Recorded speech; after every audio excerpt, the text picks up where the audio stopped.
Tips for selling your house. Yikes. This is a loaded question.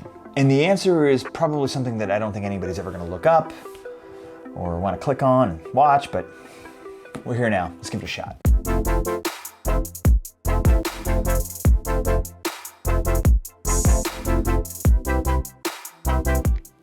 Now, what I love about real estate is that every home is different. By its very nature, being an improvement, which is code for a house or a structure, on a piece of real property, which is, code for dirt or a lot, means that no two pieces are the same. And as such, everything has a different value and is perceived differently, which keeps it interesting, right? Now, a couple of things that I want to mention right off the bat. Of course, we're talking about sellers here. It's your agent's job to get you the most money for your house. Okay? We have a fiduciary responsibility to do what's best for you. And in my opinion, if we're not getting every single dollar out of the house that we could for you, we're not doing our job very well, right? So now, not everyone takes these responsibilities quite as serious as we do. In our case, we will always try to get you the most money for your house, period. Now, the way in which agents go about helping sellers achieve this is subject to some individual interpretation, I guess. Everyone has their own way. There are some agents who believe that all they have to do is put her on the market, snap a few photos with their cell phone, and bam, done. Someone will buy it. There are discount brokers, meaning brokers who are cheap and don't charge what a full service agent would, who don't actually help you understand how to price it or how to market it. They'll just slap it on the market and wait. But there's so much more to it than that. Let's tap into the mindset of a buyer, because as much money as a seller wants to get for their house, the buyer still has to agree and see the value. I recently did a buyer consultation video as well, where we talk about the steps that are involved when looking to buy a house. If you need a refresher on that, you can go ahead and check the tag up above. But I guess basically the point is that your home is not in isolation. It's actually in competition with other homes on the market. And buyers comparing your home with others, as I said in the buyer consultation video, will become very acutely aware, maybe sometimes even subconsciously aware of the market and where things rank as far as value. And only a few homes will stand out amongst the crowd and, in the buyer's eyes, be the winners. And you as the seller want to be that one house. There's no trophies for second place. There's no trophies for third, fifth, 10th. None of that matters. Only being first in the buyer's eyes. The one they want to write an offer on. The most desirable out of all the competition. So how do we do that? Well, many agents have a massive list of marketing points. I've seen 30-point plans, 50-point plans, 86-point marketing plans. Inevitably, somewhere, somebody out there will have an 87-point marketing plan, but it's all kind of just smoke and mirrors because they fluff up every single point. They dig a hole, that's a point. They put a sign in, that's a point. They put their name on the sign, that's another point. That's 3 points. All you did was put up a sign, that's 1 point. People don't actually manually put your listing on every single real estate office's website throughout the entire country. It manually uploads through the MLS.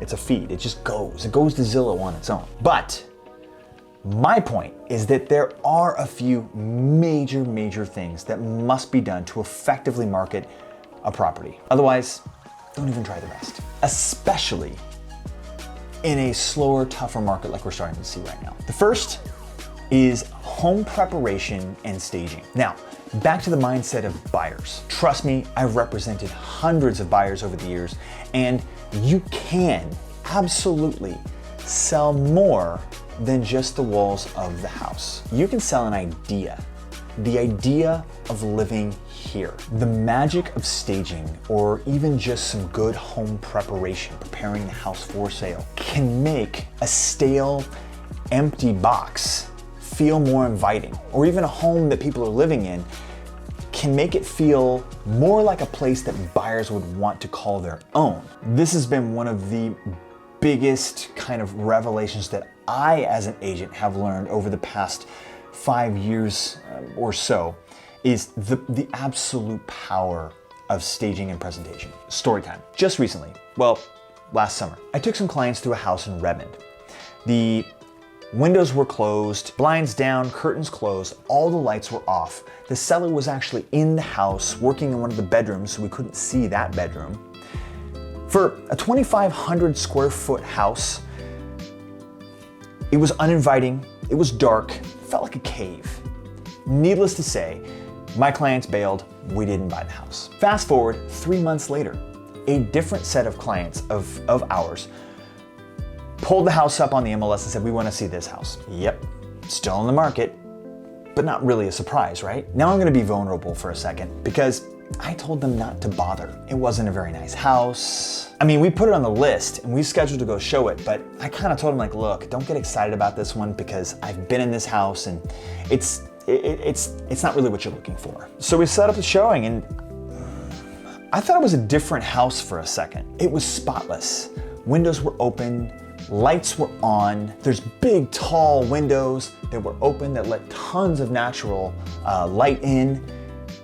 I mean, it looked incredible. The seller was gone. It was a private showing where the buyers could spend time and not feel a little bit weird about the owner being in the house, where they could take the time to actually envision themselves living in the house. And I know about the psychological effect that staging or even, better home presentation can have on the mindset of a buyer. It's what I'm talking to you about now.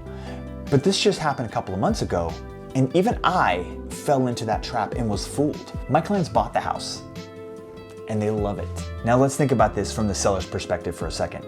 Had they presented this house the second time, the first time, the way they presented it at the end, in the beginning, they might have sold that house to my first set of buyers 3 months earlier and for tens, if not hundreds of thousands of dollars more. And again, I've got endless stories of homes that would otherwise be vacant, but because they were staged and gave buyers that idea or that image of what could be, they sold far quicker and for more than an otherwise empty home would have. So in preparation / staging, it's not always a full staged job and it's not always just your own stuff, but sometimes it can be a combination that can really make your house pop. Photos and videos. This is one of my favorites because photos, and in the case of the Kromm team here, video is the ultimate lure or bait that will draw buyers to your property.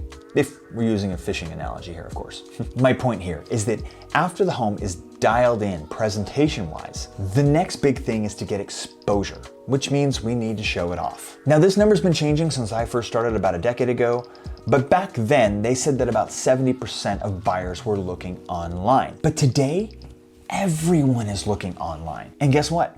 The photos and or video is the only way you're gonna get buyers' attention and hopefully get them to put your house on the short list. First impressions are paramount. If the photos don't blow buyers away when they first see it on Zillow or Redfin or Trulio or the MLS, they won't continue to click through the rest of the house, they won't save it to their short list, and they will simply discard the property and move on. We've gotta make the short list, right? And even if they do put it on their short list, video is the next layer that will establish that selling connection. With our unique and custom home video walkthroughs that no one else really offers the same thing, we can have a direct one-on-one conversation with potential buyers for your home. You see, photos can't really explain the relationship between the master bedroom and the kitchen and how the bonus room is in relationship to the other bedrooms or where the bathroom is down the hallway.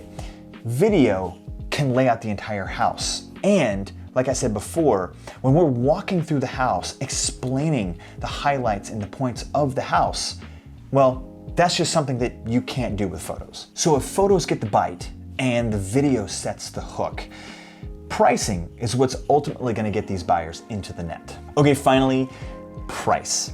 I could do a whole video on price alone, and maybe I will, actually. Pricing a home correctly is, in my opinion, actually one of the hardest things that we do as real estate agents. There are so many things to take into consideration. The house, the location, the features of the house, the relationship of the house in comparison to the rest of the homes in the neighborhood, the competition of other similar homes already on the market. See where I'm going with this? And then there are the intangible factors of whether or not it's on a corner lot, or if it backs up to a road, or backs up to train tracks. I guess those aren't exactly intangible. Anyway, it's endless. And the only way to have a real bead on all of these functions at the same time is to have experience. Sometimes a home can be in a cookie cutter neighborhood and it can be relatively easy. But there's always something that can throw a wrench in the system. Just because the house down the street sold for X doesn't mean that yours will. Maybe it'll sell for less, maybe it'll sell for more, but it's not the exact same piece of real estate. But the great thing is, as long as we can get close, the market will reveal what the actual appropriate price is. Remember, as long as we have done a great job at the other two parts of this, being the preparation and staging and the actual photos and videos, we will achieve the best exposure, which will ultimately bring us the most interested buyers. Again, with buyers knowing the market because they've been shopping already, your home must be priced to look like the best option. The worst thing that can happen is we put your house on the market and no one wants to see it. You missed. We missed. The house was either priced too high or it was exposed too poorly, which made the price seem too high. Now, on the flip side, if you immediately get offers, does that mean that you priced the house too low? No, not at all. If you price the house accordingly, the best buyers will show up. And if it's the winner to them, they're gonna write. And you're always gonna get the most, the closest to going live on the market. Opening weekend, if someone were to write an offer that was less than asking price, that's insulting. However, on the flip side, the further away it gets from the go live date on the market, the less you're ultimately going to get. I don't care if a home's been on the market for 179 days and it's taken tons and tons and tons of price reductions, I'm still going in with a lower offer. Now, the best situation is what we saw over the past couple of years during the pandemic, where there were like 20 buyers for every house. But you don't need 20, you really only need 2. That's where competition comes into play. And that's where the Kromm team is actually specially trained to negotiate and leverage the competition that's at hand. Okay, there's a lot of psychology to some of that, but point being is I'm starting to run out of time. So we will do a full pricing video later on, I'm sure.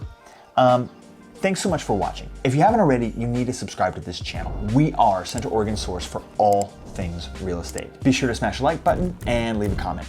Also, are you thinking of selling? We would love to hear from you. Thanks so much for watching, and we will see you next week. We got dogs barking today, sorry.